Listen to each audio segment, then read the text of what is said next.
Shalom, selamat pagi jemaat Tuhan. Berjumpa kembali dalam doa pagi online. Mari datang dalam kerinduan.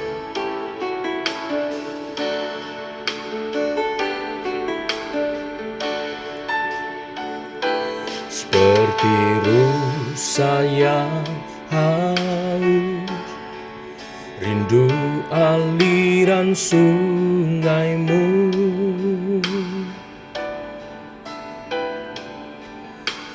Hatiku tak tahan menunggumu.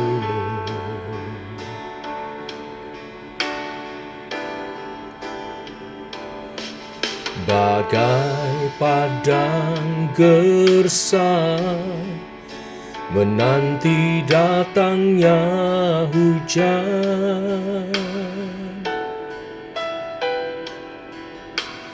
begitupun jiwaku, Tuhan.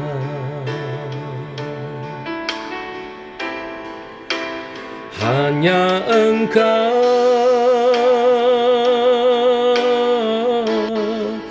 pribadi yang mengenal hatiku, tiada yang tersembunyi bagimu. Seluruh isi hatiku Kau tahu, dan bawaku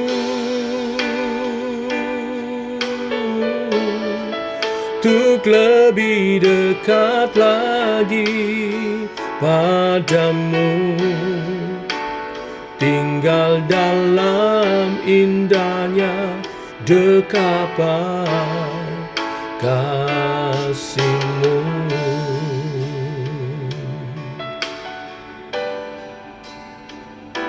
Seperti rusa yang haus, rindu aliran sungaimu.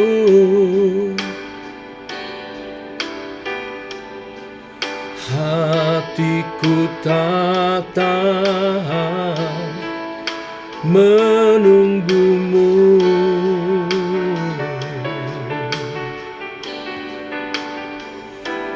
Bagai padang gersang menanti datangnya hujan,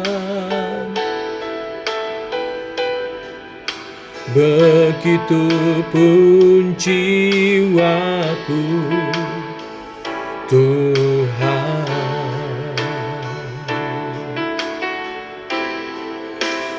Hanya Engkau pribadi yang mengenal hatiku, tiada yang tersembunyi bagimu. Seluruh isi hatiku Kau tahu, dan bawaku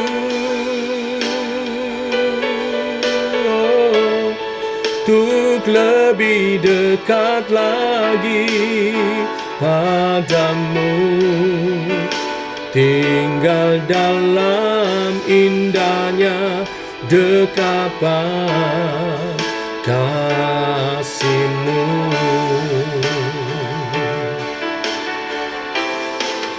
Hanya Engkau pribadi yang mengenal hatiku, tiada yang tersembunyi bagimu. Seluruh isi hatiku Kau tahu, dan bawaku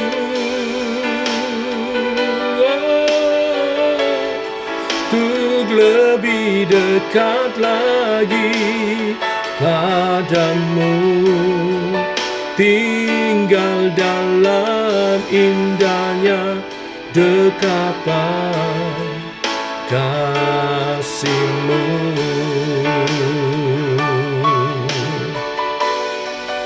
Tinggal dalam indahnya dekapan kasih-Mu.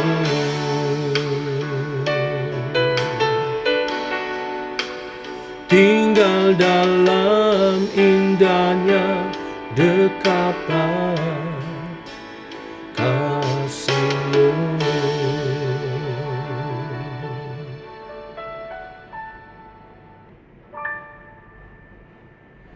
Tiba waktunya untuk kami merenungkan firman-Mu. Firman-Mu lah suluh dan terang bagi jalan kami. Berfirman Tuhan, terangi jalan kami, tuntun langkah kami dalam nama Tuhan Yesus Kristus. Amin. Bapak Ibu, kita lanjutkan renungan firman pada pagi hari ini, Yohanes pasal 7, ayat 37 sampai 52. Demikian firman Tuhan. Dan pada hari terakhir, yaitu puncak perayaan itu, Yesus berdiri dan berseru, "Barang siapa haus, baiklah ia datang kepadaku dan minum. Barang siapa percaya kepadaku, seperti dikatakan oleh kitab suci, dari dalam hatinya akan mengalir aliran-aliran air hidup." Yang dimaksudkannya ialah roh yang akan diterima oleh mereka yang percaya kepadanya. Sebab roh itu belum datang, karena Yesus belum dimuliakan. Beberapa orang di antara orang banyak yang mendengar perkataan-perkataan itu berkata, "Dia ini benar-benar nabi yang akan datang." Yang lain berkata, "Ia ini Mesias." Tetapi yang lain lagi berkata, "Bukan, Mesias tidak datang dari Galilea." Karena kitab suci mengatakan bahwa Mesias berasal dari keturunan Daud dan dari kampung Betlehem, tempat Daud dahulu tinggal. Maka timbullah pertentangan di antara orang banyak karena dia. Beberapa orang di antara mereka mau menangkap dia, tetapi tidak ada seorang pun yang berani menyentuhnya. Maka penjaga-penjaga itu pergi kepada imam-imam kepala dan orang-orang Farisi, yang berkata kepada mereka, "Mengapa kamu tidak membawanya?" Jawab penjaga-penjaga itu, "Belum pernah seorang manusia berkata seperti orang itu." Jawab orang-orang Farisi itu kepada mereka, "Adakah kamu juga disesatkan? Adakah seorang di antara pemimpin-pemimpin yang percaya kepadanya? Atau seorang yang di antara orang-orang Farisi?" Tetapi orang banyak ini yang tidak mengenal hukum Taurat, terkutuklah mereka. Nikodemus, seorang dari mereka yang dahulu telah datang kepadanya, berkata kepada mereka, "Apakah hukum Taurat kita menghukum seseorang sebelum ia didengar dan sebelum orang mengetahui apa yang telah diperbuatnya?" Jawab mereka, "Apakah engkau juga orang Galilea? Selidikilah kitab suci dan engkau akan tahu bahwa tidak ada nabi yang datang dari Galilea." Sampai di sini pembacaan kita. Bapak Ibu, firman Tuhan pagi ini berbicara tentang air hidup. Di puncak perayaan Yesus mengajarkan tentang air hidup. Yesus berkata akan memberikan air hidup kepada barang siapa yang haus. Orang Israel tidak mengenal Allah mereka, dan karena itu mereka tidak tahu asal-usul Yesus. Tetapi tetap ada kaum sisa yang dipelihara oleh Allah. Mereka inilah yang disiapkan Allah untuk datang kepada Yesus Kristus. Bagaimana Allah mempersiapkan mereka? Salah satunya adalah dengan memberikan hati lemah lembut, sehingga menerima pengajaran dari Tuhan dan yang senantiasa rindu akan Tuhan. Senantiasa merindukan Tuhan. Kerinduan mereka yang paling besar bukanlah tradisi, bukanlah keyahudian mereka, bukanlah kemegahan, kehebatan, dan kejayaan mereka. Kerinduan mereka yang paling besar adalah kehadiran Allah. Sungguh setiap orang yang Allah siapkan untuk datang kepada Yesus adalah orang-orang yang haus akan Allah. Jiwa mereka merana jika tidak ada Allah. Jiwa mereka menderita jika Allah meninggalkan mereka. Inilah orang-orang yang mengharapkan kasih Allah lebih daripada pemberian Allah, mengharapkan kehadiran Allah dibanding kelimpahan dunia. Orang-orang ini tidak sama dengan orang-orang yang menentang Yesus. Mereka marah karena Yesus merombak tradisi Yahudi mereka. Orang-orang ini terus mengeraskan hati dan bahkan akan membinasakan Yesus karenanya. Tetapi orang-orang yang rindu akan Allah ini selalu memiliki kerinduan yang besar akan Tuhan. Orang-orang inilah yang akan mendengarkan perkataan Tuhan Yesus dan akan menikmati Roh Kudus yang akan Yesus berikan untuk melegakan dahaga mereka dan memuaskan kerinduan mereka akan kehadiran Tuhan. Ayat 39 yang kita baca tadi menjelaskan bahwa air hidup yang Yesus maksud adalah Roh Kudus. Roh Kudus akan diberikan dalam kelimpahannya kepada orang-orang yang merindukan Allah. Karena Roh Kudus ini akan menyatakan kehadiran Allah di tengah-tengah umatnya sampai Allah datang ke bumi dan kemuliaannya memenuhi bumi. Tetapi saat itu Roh Kudus belum dicurahkan. Setelah Yesus disalib, mati, dan bangkit, kemudian diangkat naik ke surga yang maha tinggi, setelah itulah Roh Kudus akan dicurahkan. Roh Kudus akan melanjutkan penyertaan Allah yang dinikmati oleh umat Tuhan melalui kehadiran Yesus Kristus. Roh Kudus akan memberikan kelimpahan, penyertaan, kasih, dan sukacita karena kehadiran Allah di tengah-tengah umatnya. Akankah janji ini berguna bagi orang-orang yang sombong, yang duniawi, yang keras hati, yang menginginkan berkat jasmani lebih daripada menginginkan Allah? Tidak akan. Janji ini sama sekali tidak menarik bagi mereka. Mereka ingin raja yang berkuasa, menaikkan status Israel menjadi penguasa dunia secara politik. Mereka ingin menjadi paling utama di dunia ini. Tetapi mereka tidak ingin Allah. Allah tidak pernah dianggap penting oleh mereka. Roh Kudus akan memberikan kelimpahan melalui kehadiran Allah. Relasi, kasih, kehadiran inilah yang dinikmati oleh umat yang sejati, yang selalu merindukan kehadiran Allah. Untuk apakah Sang Mesias datang? Sang Mesias datang untuk memberi berkat yang hanya akan dinikmati oleh umatnya yang sejati. Ini tidak berarti dia sengaja memberikan berkatnya kepada umatnya yang khusus dengan cara rahasia, sehingga semua orang yang lain tidak memahaminya. Kita melihat Yesus memberikan ajarannya secara bebas kepada orang banyak, tetapi orang-orang yang keras hati tidak mungkin mau rendah hati datang kepadanya dan menjadi percaya. Mereka terlalu sombong untuk mengakui Yesus, tetapi umatnya yang sejati akan menikmati kebenaran yang dia bagikan. Kalaupun belum segera tahu, mereka perlahan-lahan akan makin mengetahui dan akan terus dipimpin oleh Tuhan melalui Roh Kudus-Nya untuk mengajarkan umatnya yang sejati makin mengenal Allah.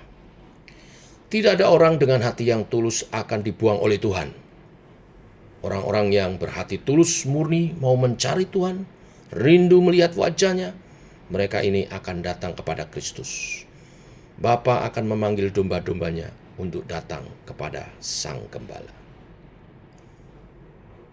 Tetapi banyak orang juga tidak termasuk domba-dombanya, yaitu mereka yang gagal memahami perkataan Yesus dan sibuk dengan diskusi yang bodoh karena ego mereka dan kesombongan mereka. Perhatikan di ayat 45.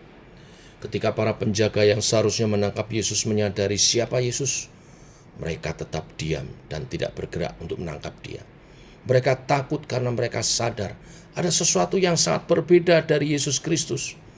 Tapi tetap saja mereka tidak percaya. Perkataan Kristus begitu penuh kuasa, sehingga mereka dapat mengerti keagungan kuasa itu. Mungkin mereka tidak bisa mengerti secara pengetahuan, karena pengetahuan mereka yang sederhana, tetapi mereka dapat memahami kuasa yang ada pada Kristus. Ini berbeda dengan para imam dan orang-orang Farisi, tetapi tetap saja mereka tidak percaya.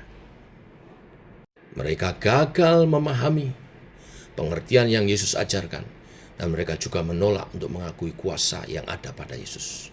Mereka terus menolak Dia, firman Yesus yang benar dan limpah, kuasa Yesus yang melampaui siapapun.